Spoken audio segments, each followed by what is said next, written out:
ओम श्री परमात्मने नमः। विगत भिडियो रे आमे श्रीमद् भगवद गीतार तृतीय अध्याय समाप्त करथिले। वर्तमान चतुर्थ अध्याय श्रवण करिबा। चतुर्थ अध्याय जहाकु कि ज्ञान कर्म संन्यास योग कहा जाए। तेबे यही अध्यायर नाम ज्ञान कर्म संन्यास योग हवार कारण होउची जे यही अध्याय भगवान श्रीकृष्ण अर्जुन को ज्ञान कर्म एवं संन्यास शब्द जाकि सांख्य योगर ज्ञान मार्गर वाचक अटे ताहा कहिचंती। तेबे चतुर्थ अध्याय भगवान श्रीकृष्ण निजर अवतार रहस्य एवं तत्व सहित कर्मयोगर तथा संन्यास योगर वर्णना करिसंती। एसबुर फलस्वरूप परमात्मा तत्वर जो यथार्थ ज्ञान हुए ताहा मध्य वर्णना करिसंती। तेणु ये अध्यायर नाम ज्ञान कर्म संन्यास योग। ज्ञान शब्द परमार्थ ज्ञानर अर्थात तत्व ज्ञानर वाचक। कर्म शब्द कर्मयोगर अर्थात योग मार्गर वाचक एवं संन्यास शब्द सांख्य योग अर्थात ज्ञान मार्गर वाचक। तो जेहेतु ये अध्याय ज्ञान कर्म एवं संन्यास विषय स्पष्ट वर्णना हुई सेतिपई ए अध्यायर नाम ज्ञान कर्म संन्यास योग। तेबे भगवान श्रीकृष्ण श्रीमद् भगवद गीतार तृतीय अध्यायर चतुर्थ श्लोक आरंभ करी 29 श्लोक पर्यंत विभिन्न भाव में विहित कर्म आचरण करिवार आवश्यकता प्रतिपादन कले। 30 श्लोक अर्जुन को भक्ति प्रधान कर्मयोगर विधि अनुजाई ममत्व आसक्ति और कामनार सर्वथा त्याग करी भगवत अर्पण बुद्धि रे कर्म करने को आज्ञा देले। तापरे 31 ठारू 35 श्लोक पर्यंत से सिद्धांत अनुसार कर्म करुवा लोकंकर प्रशंसा कले एवं न करुवा लोक मानकर निंदा कले। राग द्वेषर वशीभूत न को कहले एवं स्वधर्म पालन उपरे गुरुत्व देले। तेबे 36 श्लोक रे अर्जुन पचारिबा परे 37 श्लोक ठारू अध्याय समाप्ति पर्यंत भगवान श्रीकृष्ण काम को समस्त अनर्थ मानकर हेतु बोली कहले एवं बुद्धि द्वारा इंद्रिय मानंकु ओ मन को बस करी काम को मारिदेवा पई आज्ञा देले। किंतु कर्मयोगर तत्व तो अत्यंत गहन अटे। तेणु वर्तमान भगवान पुणी थरे कर्मयोग संबंध में बहुत किसी कहवा उद्देश्य रे ताहार प्रकरण आरंभ करुचंती। श्री भगवानुवाच इमं विवस्वते जोगं प्रोक्तवान् हमव्ययं विवस्वान् मनवे प्राह मनुरीक्षा कवे ब्रवीत्। श्री भगवान कहिले मु एही अविनाशी जोग अर्थात कर्मयोग सूर्य को कही सूर्य तांक पुत्र वैवस्वत मनु को एवं मनु तांक पुत्र राजा इक्ष्वाकु को कहिले।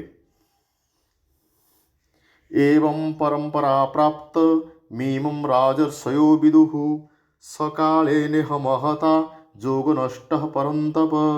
हे परंतप एहीपरि परंपरा क्रमे प्राप्त होइतवा ए कर्मयोग को राजर्षि माने जानिले किंतु दीर्घ समय अतिबाहित होई जिबारु सेही जोग इह लोकरे लुप्त प्राय होइगला।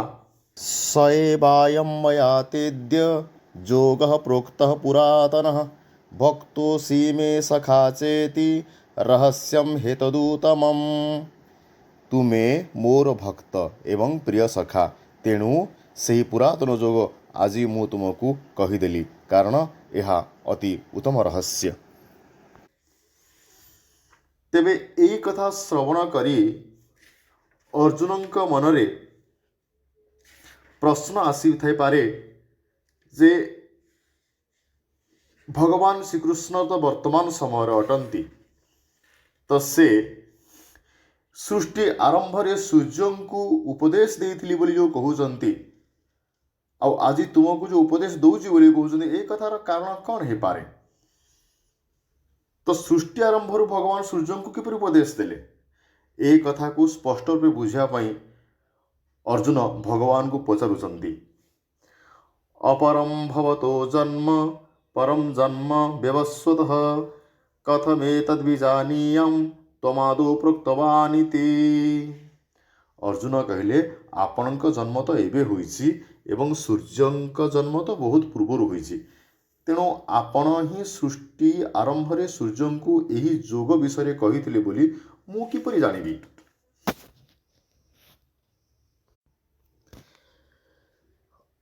ଅର୍ଜୁନଙ୍କର ଏହିପରି ପ୍ରଶ୍ନ ଶୁଣି ଭଗବାନ ଶ୍ରୀକୃଷ୍ଣ କହୁଛନ୍ତି, ବହୁନି ମେ ବ୍ୟତୀତାନି ଜନ୍ମାନି ତବ ଚାର୍ଜୁନ ତାନ୍ୟହଂ ବେଦ ସର୍ବାଣି न त्वं वेत्थ परन्तप। ଶ୍ରୀ ଭଗବାନ କହିଲେ, ହେ ପରନ୍ତପ ଅର୍ଜୁନ, ତୁମର ଓ ମୋର ଅନେକ ଜନ୍ମ ବିତିଗଲାଣି, ସେ ସବୁକୁ ମୁଁ ଜାଣେ, କିନ୍ତୁ ତୁମେ ଜାଣ ନାହିଁ। ଭଗବାନ ଏଠାରେ କହୁଛନ୍ତି, ମୋର ଓ ତୁମର ବହୁତ ଜନ୍ମ ବିତିଗଲାଣି। ତେବେ ଭଗବାନ ନିଜ ଜନ୍ମ ବା ଅବତାରର ବୈଚିତ୍ର୍ୟ ପ୍ରକାଶ କରି କହୁଛନ୍ତି, ଅଯୋପି ସନ୍ୟବୟାତ୍ମା ଭୂତାନାମୀଶ୍ୱରୋପି ସନ୍ ପ୍ରକୃତିଂ ସମଧିଷ୍ଠାୟ ସମ୍ଭବାମ୍ୟାତ୍ମମାୟୟା। ମୁଁ ଅଜ ଓ ଅବିନାଶୀ ସ୍ୱରୂପ ହୋଇଥିଲେ ମଧ୍ୟ ତଥା ପ୍ରାଣୀମାନଙ୍କର ଈଶ୍ୱର ହୋଇଥିଲେ ମଧ୍ୟ ନିଜ ପ୍ରକୃତିକୁ ଅଧୀନ କରି ନିଜର ଯୋଗମାୟା ବଳରେ ପ୍ରକଟ ହୁଏ। ଯଦା ଯଦା ହି ଧର୍ମସ୍ୟ ଗ୍ଲାନିର୍ଭବତି ଭାରତ ଅଭ୍ୟୁତ୍ଥାନମଧର୍ମସ୍ୟ ତଦାତ୍ମାନଂ ସୃଜାମ୍ୟହମ୍। ହେ ଭରତବଂଶଜ ଅର୍ଜୁନ, ଯେଉଁ ଯେଉଁ ସମୟରେ ଧର୍ମର ହାନି ହୁଏ ଓ ଅଧର୍ମ ବୃଦ୍ଧି ହୁଏ, ସେତେବେଳେ ହିଁ ମୁଁ ନିଜକୁ ସାକାର ରୂପରେ ପ୍ରକଟ କରେ।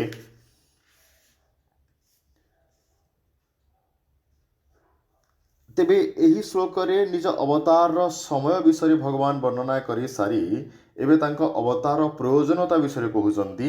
ପରିତ୍ରାଣାୟ ସାଧୂନାଂ ବିନାଶାୟ ଚ ଦୁଷ୍କୃତାଂ ଧର୍ମ ସଂସ୍ଥାପନାର୍ଥାୟ ସମ୍ଭବାମି ଯୁଗେ ଯୁଗେ। ସାଧୁ ଭକ୍ତଜନଙ୍କୁ ରକ୍ଷା କରିବା, ପାପାଚାରୀମାନଙ୍କୁ ବିନାଶ କରିବା ଏବଂ ଉତ୍ତମ ରୂପେ ଧର୍ମ ସ୍ଥାପନ କରିବା ନିମିତ୍ତ ମୁଁ ଯୁଗେ ଯୁଗେ ପ୍ରକଟ ହେଉଥାଏ।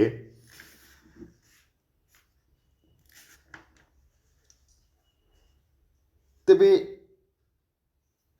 ଏହି ଶ୍ଲୋକରେ ଭଗବାନ ଶ୍ରୀକୃଷ୍ଣ ତାଙ୍କ ଜନ୍ମର ଦିବ୍ୟତା ସମ୍ପର୍କରେ ବର୍ଣ୍ଣନା କଲେ। ବର୍ତ୍ତମାନ ନିଜ ପକ୍ଷରୁ ନିଷ୍କାମ କର୍ମର ଅର୍ଥାତ୍ କର୍ମଯୋଗର ତତ୍ତ୍ୱ କହିବା ଉଦ୍ଦେଶ୍ୟରେ ସେ ନିଜ ଜନ୍ମର ଦିବ୍ୟତା ଦର୍ଶାଇବା ସଙ୍ଗେ ସଙ୍ଗେ ନିଜ କର୍ମର ଦିବ୍ୟତା ଜାଣିବାର ମାହାତ୍ମ୍ୟ ମଧ୍ୟ କହୁଛନ୍ତି। ଜନ୍ମ କର୍ମ ଚ ମେ ଦିବ୍ୟ ମେବଂ ଯୋ ବିତି ତତ୍ତ୍ୱତଃ ତ୍ୟକ୍ତ୍ୱା ଦେହଂ ପୁନର୍ଜନ୍ମ ନୈତି ମାମେତି ସୋऽର୍ଜୁନ। ହେ ଅର୍ଜୁନ, ମୋର ଜନ୍ମ ଓ କର୍ମ ଦିବ୍ୟ ଅଟେ।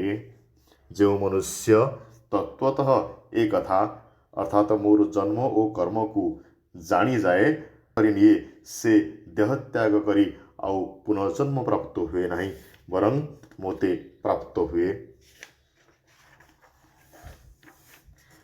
ତେବେ ଯେଉଁମାନେ ଭଗବାନଙ୍କର ଜନ୍ମ ଓ କର୍ମର ଦିବ୍ୟତା ବିଷୟ ଜାଣିଛନ୍ତି, ସେମାନେ କେଉଁ ଲକ୍ଷଣଯୁକ୍ତ ତାହାର ବର୍ଣ୍ଣନା କରି ଭଗବାନ ଶ୍ରୀକୃଷ୍ଣ କହୁଛନ୍ତି, ବିତରାଗ ଭୟ କ୍ରୋଧା ମନ୍ମୟା ମମୁପାଶ୍ରିତା ବହବୋ ଜ୍ଞାନ ତପସା ପୂତା ମଦ୍ଭାବମାଗତାଃ। ରାଗ ଅର୍ଥାତ୍ ଆସକ୍ତି, ଭୟ ଓ କ୍ରୋଧ ବିବର୍ଜିତ କେବଳ ମୋଠାରେ ତଲ୍ଲୀନଚିତ ମୋର ଆଶ୍ରିତ ତଥା ଜ୍ଞାନ ରୂପକ ତପରେ ପବିତ୍ର ହୋଇଥିବା ଅନେକ ଭକ୍ତ ମୋର ଭାବ ଅର୍ଥାତ୍ ସ୍ୱରୂପକୁ ପ୍ରାପ୍ତ ହୋଇଛନ୍ତି।